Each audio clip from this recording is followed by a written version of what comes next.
What if I told you that the key to solving world hunger, fixing your dysfunctional family Thanksgiving, and preventing AI from becoming a yes machine all comes down to understanding one simple principle: how to change the game? Hello, you're listening to Where What If Becomes What's Next from Carnegie Mellon University, where we ask the bold questions that will become innovations for the betterment of humanity. Welcome back to Game Theory Decoded, a special two-part series exploring the fascinating world of game theory and its impact on our daily lives.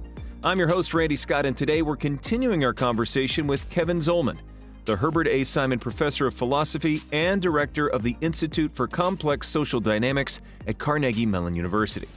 For those just joining us, game theory is the mathematical study of strategic decision-making, essentially how people, animals, and even computers make choices when the outcome depends not just on their own actions, but on what others do too. From the famous prisoner's dilemma, where two suspects must decide whether to cooperate or betray each other, to understanding why some interactions create winners and losers, while others benefit everyone involved. Game theory reveals the hidden logic behind social interactions. In part one, we discovered that game theory isn't just about competition or games in the traditional sense. It's everywhere, in how animals cooperate, how businesses negotiate, why traffic jams form, and even how plants compete for sunlight. We learned that many of life's challenges aren't actually zero-sum battles, but opportunities for mutual benefit, if we can figure out the right strategy. Today in part two, we'll explore how game theory can be applied to improve humanity and tackle major global challenges. We'll also look ahead to the future of this fascinating field and the innovative work happening at Carnegie Mellon's new Institute for Complex Social Dynamics. So let's dive back into our conversation with Kevin Zulman. So Kevin, we've talked about what game theory is and how it works in various social contexts. Let's pivot to how game theory can help make the world a better place. What's the most important lesson game theory offers for creating positive social impact? I think the biggest thing that game theory teaches you is that if we're looking at a social interaction where we're unhappy with what's happening, whatever that happens to be, whether it's a bad interaction with our kids or whether it's climate change, the first lesson that a game theory teaches you is try to figure out how to change the game.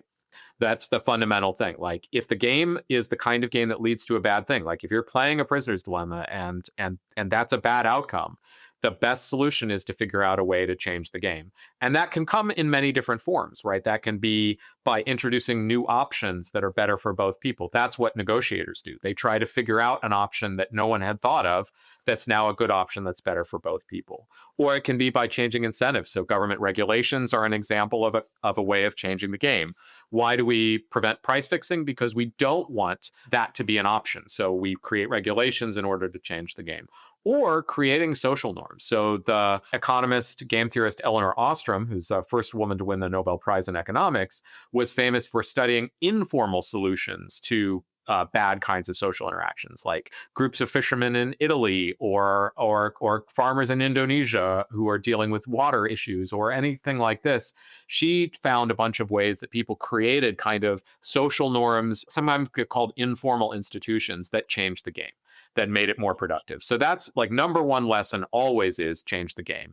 And so what game theorists can help you do is they can look at a situation, tell you what game you're playing, and if you're unhappy with the outcomes of that game, talk to you about various ways that the game might be changed in a way to make it so that everyone's interests are also socially beneficial. But could this approach help with major societal issues like climate change, political polarization, or social inequity?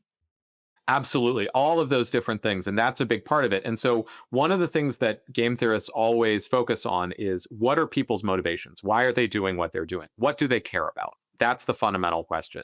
And so if you want to change the game, the first thing you have to know is, what do they care about? So why are they doing the thing that they're going to do? And then how can we change that in some way? That is, if political partisanship is a problem that we want to confront, I think it is something that we want to try and deal with. We want to try and figure out, well, why is that happening? In part, that might be happening because of the way we do voting, because politicians have a particular incentive to only pay attention to the voters in their district or something like that. So maybe changing the way we do districting or changing to a system where we vote for more than one candidate or something like that might be ways to change the incentives that politicians are facing that might reduce political polarization. Once you understand what people care about, then you can think about how can I alter those incentives or introduce new incentives that will change people's behavior. Those could be financial incentives. That's oftentimes what people talk about, but they don't have to be. They can be social incentives. They can be, all sorts of things that encourage people to behave differently because we all care about lots of things, in addition to money. Great. So let's tackle something particularly challenging: global hunger. People lacking access to food or means to pay for it. So can game theory help solve such a complex and seemingly unsolvable problem? Absolutely. With hunger, it's complicated. I'm not a topic expert here, but as I understand it, a lot of the problem is not that we don't have enough food. It's that we can't get the food to the right places. So that the issue is that lots of these countries are in political situations where the economy is not functioning, there's not a functioning currency, or there's not the infrastructure in order to get food there. And so a lot of what game theorists think about in terms of how do you create better incentives for those sorts of things, which can be hard in places with political destabilization. One thing that a game theorist is always going to want to think about when it comes to hunger, especially, is there's a real danger with food aid specifically that you can actually end up making the problem worse. So classic response to hunger is give them food. Right. So bring food in. And in some cases where the famine is caused by a drought or a calamity, that's exactly the right thing to do. But in other situations, that can collapse a food economy. Right. So if I can suddenly get food for free instead of paying for it, then I'll get the food for free and I won't pay a farmer, which means that the farmers go out of business, which means now the producers of the local food, there's even less of it. You need to think about not just the immediate implication of something like food aid, but the long-term implication. That doesn't mean do nothing, for sure.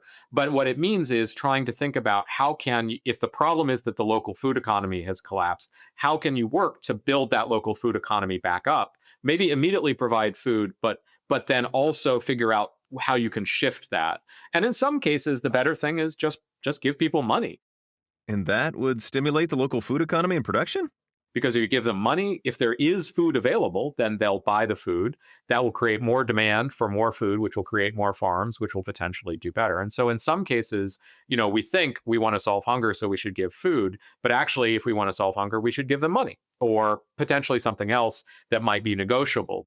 Okay, it reminds me of that old wisdom about hunger. If you give a person a fish, you feed them for a day. But if you teach them how to fish, you feed them for a lifetime.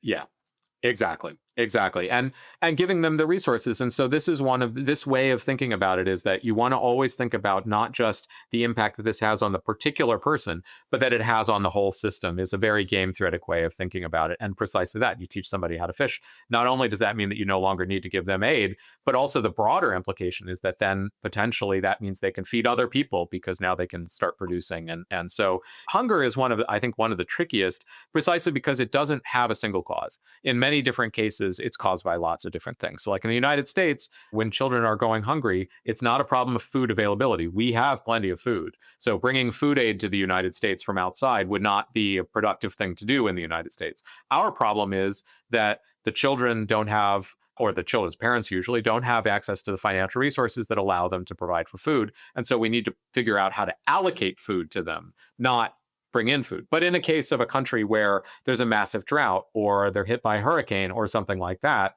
their problem might be that there's just not enough food, and that then bringing in food might be exactly the right thing to do. Okay, hope you don't mind. Let's get a little personal for a minute. Beyond global challenges, can game theory also help us improve our personal lives, our work relationships, or even family gatherings? Yeah, absolutely. And it's exactly the same thing, right? If you have a family where, you go to Thanksgiving and everything always seems to be a catastrophe, what is a game theorist going to say? What are people's incentives, right? What are people trying to do? Sometimes it can be a problem because you just got that jerk uncle who always wants to argue with everybody. And the problem there is you can change the topic, but if it's somebody who just loves to argue, they're going to keep arguing and they're going to keep finding things to argue about. And so, it might be don't bring the uncle, or might be draw straws and one of you gets to argue with him in the corner while everybody else enjoys, or something like that. But once you start to understand what people's incentives are, you can start to think about how to change the structure. Like if there's that one guy who always wants to dominate the conversation, instead of all sitting around a big table, break it up into smaller tables and maybe rotate through who sits with that guy so that he's dominating conversation, but a much smaller conversation, right? But if it's just that things go awry, not because anybody wants it to or anybody's has bad incentives, but just because something about the social dynamics, then maybe there's a way that you can all just agree. Let's not talk about politics, or let's not talk about, some particularly troublesome family history or whatever it is. And everybody's going to be willing to agree to that because nobody wants the conflict. So that's figuring out, is there conflict because somebody wants it? Or is there conflict just because we all make mistakes? Yeah, it sounds like game theory should be part of basic education, something we learn alongside math and science from an early age. I think that would be great. And, it, like with so many sciences, I think one of the sad things about game theory is underneath all of this is a bunch of mathematics.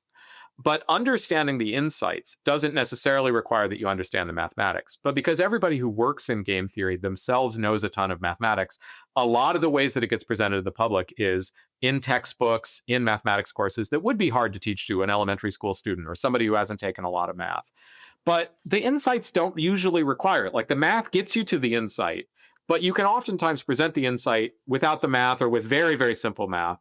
And so one of the things that I've tried to do, and I'm not the only one, there are lots of other game theorists who are trying to do this now, is figure out ways to strip away the math so that you can present the interest and the exciting stuff that might be more consumable by a middle school student or high school student or an adult who just doesn't care to learn a ton of math in order to figure out how to deal with their kids. So game theory without the math. Now that's a good way to change the game so everybody wins. Okay, so we're going to take a quick break, and when we come back, we'll go deeper into what's next for game theory. Within the College of Fine Arts at Carnegie Mellon University, we believe the arts and arts education enhances our world for everyone. Participating in and exposure to the arts helps all of us become more empathetic, well-rounded individuals who contribute greatly to our society. At Carnegie Mellon, we believe the strengths of the arts, combined with the power of technology, help us to discover how what if becomes what's next.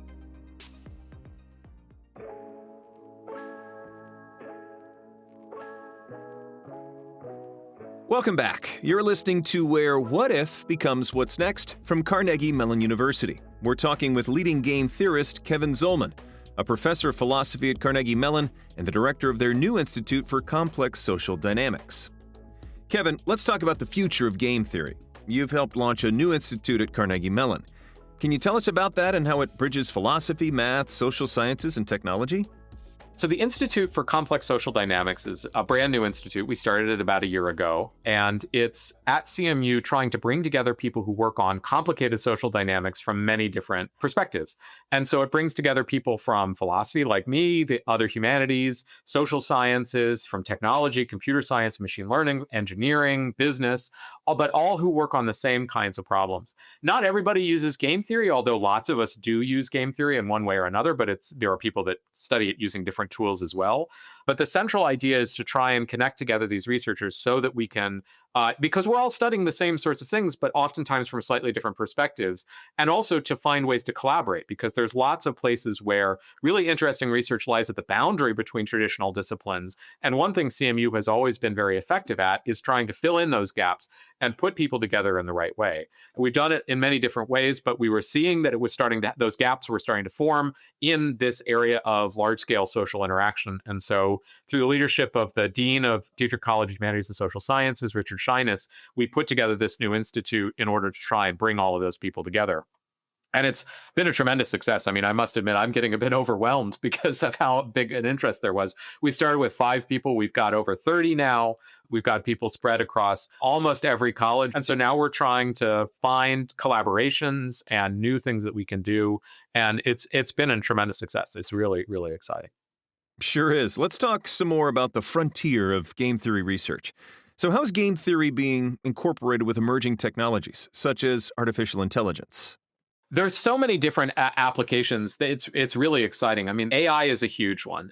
And game theory has a long history already in robotics. and machine learning and computer science. It's used by Google in order to try and figure out how to price ads. Roboticists have used it to play robot soccer and also think about how to design artificial intelligence for playing poker. We have somebody here, Thomas Sandholm at CMU, who's done a lot of work on poker.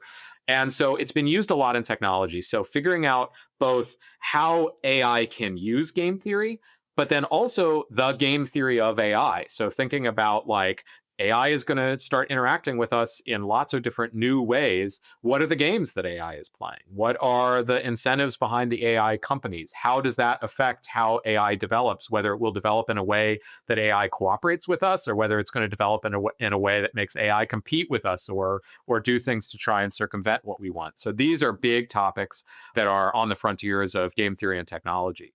And what about the frontiers of social behavior in game theory? The other end is thinking about many of the new social problems that are starting to emerge that are really important, and how might game theory be helpful there. So thinking about political polarization, misinformation on social media, the way that our increasingly electronic forms of communication might alter how we engage with one another. Does that increase the spread of conspiracy theories? These sorts of things are also a big topic for game theory research right now, and other forms of studying social dynamics. So I think those are the kind of two big frontiers. That is, new problems that we're seeing that society starting to face, like polarization and misinformation on the one hand, and also how new technologies are going to interact with us. And of course, those two are connected to each other as well. One concern with AI is that it's trained to please humans rather than contradict them, essentially being a yes machine. How does game theory view this? It depends on the kind of social interaction. Like if I'm looking to have a good time with my friends, I definitely don't want somebody out there to contradict me all the time. But there are also circumstances where you need somebody that can tell you no, or that can tell you that you've got a bad idea. Business leaders, CEOs of companies oftentimes say they want to fill the room with people who are going to tell them no, because they don't need people to tell them that their ideas are good ideas. They need people to tell them why their ideas are bad ideas. And so I think that this is one of those questions that if we train it to be maximally kind, that emotionally we respond well to their interactions, we might be training a kind of yes AI, an artificial yes man, right? And in some situations that's great. If I just want somebody to complain to, maybe that's a useful thing. But in other situations, it might not be. I might want the AI to say, no, that's a terrible idea. You shouldn't do that. I think one of the things that a lot of us are really concerned about is not just AI in general, but the idea that there's going to be a single AI that does everything for us. I don't have a single person in my life that does everything for me. I have somebody who cuts my hair, and that's not the same person that I go to cure cancer, right? And the reason is because they have different specializations. They're good at different things. And so it might be that we want to train different AIs to do different things. And so this idea of like, we're just going to use ChatGPT for everything is something that a lot of us are uncomfortable with, because they're trained to do one thing, and that might not necessarily be what they're good at something else.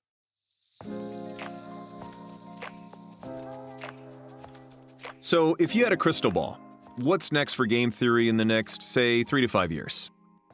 I think the big areas for the next, generation of game theory are applications to new domains. I don't think that there's any real fundamental breakthroughs and totally changing the way the math works or something like that. I think we're in pretty good shape on that. There are obviously some things that we still need to work on, we still need to figure out. So I think it's much more about domains of applications. So that's why I think applying it to AI, applying it in technology, we're going to see some real interesting developments about thinking about how we should regulate AI, how we should regulate AI companies. I think there's going to be a lot of interesting game theory work there. And then applied to other big scale social problems, misinformation, international relations. These are areas where it's going to be really effective. And you see a lot of game theory work being done in politics right now. So thinking about alternative ways of voting, thinking about alternative ways of doing districting, thinking about alternative ways of running elections, thinking about how we can make changes to our political situation that can make government, function in a more effective way is definitely something that I think you're going to see a lot of. And we're actually seeing this play out in real time with international trade relationships being renegotiated. International trade and trade in general is a big area for game theory, and game theorists have done a lot of analysis of that. Trade is exactly one of those cases where game theorists are always really cautious to not think about it in zero-sum terms, that the critical thing is that if I buy something from you, oftentimes we both benefit. I get something that I want and I pay you what you want. If we think about those exclusively in terms of winners and losers, we're going to misunderstand the situation. And so, not that all interactions are positive. I mean, there are bad interactions and people do get taken advantage of sometimes, but we don't have to necessarily think about it as I'm winning and you're losing. Now, before we close, any final thoughts or advice for listeners interested in learning more about game theory? Game theory is one of those exciting things that you can jump in anywhere you want. So just, search the internet, find a book that looks interesting that talks about game theory. There are several of them. I wrote one of them about parenting. Even if you don't have kids, I think it might be a fun book to read anyway. I mean, I had fun writing it and I don't have kids. But there are other books, there are other great books about game theory, about the characters that were involved in the history of game theory out there that I think would be a lot of fun. And, there's lots of ways to learn about it. And don't be afraid of the mathematics. You can learn a lot without learning the mathematics. And if you want to learn the mathematics, it's actually not that tricky. It's not like we're using really, really fancy mathematics. It's mostly mathematics that everybody learned in high school or college. And so just if you give yourself a little bit of time, you can learn it without too much trouble. That wraps up our two-part series on game theory Decoded with Kevin Zulman. I want to thank Kevin for sharing his expertise and insights into this fascinating field that touches so many aspects of our lives. If you enjoyed this episode and want to learn more about game theory, check out our show notes for recommended books and resources, including Kevin's book on game theory and parenting. And to learn more about our podcast or contact us with a story, idea, or comments, please visit cmu.edu/whatsnextpodcast. If you are enjoying this show, please rate and review us on your favorite podcast site and share with friends. And be sure to subscribe so you'll never miss an episode. I'm Randy Scott, and you've been listening to Where What If Becomes What's Next from Carnegie Mellon University, where we are asking the bold questions that become innovations for the betterment of humanity. Until next time, and remember, sometimes changing the game is the best way to win it. Stay tuned and stay curious.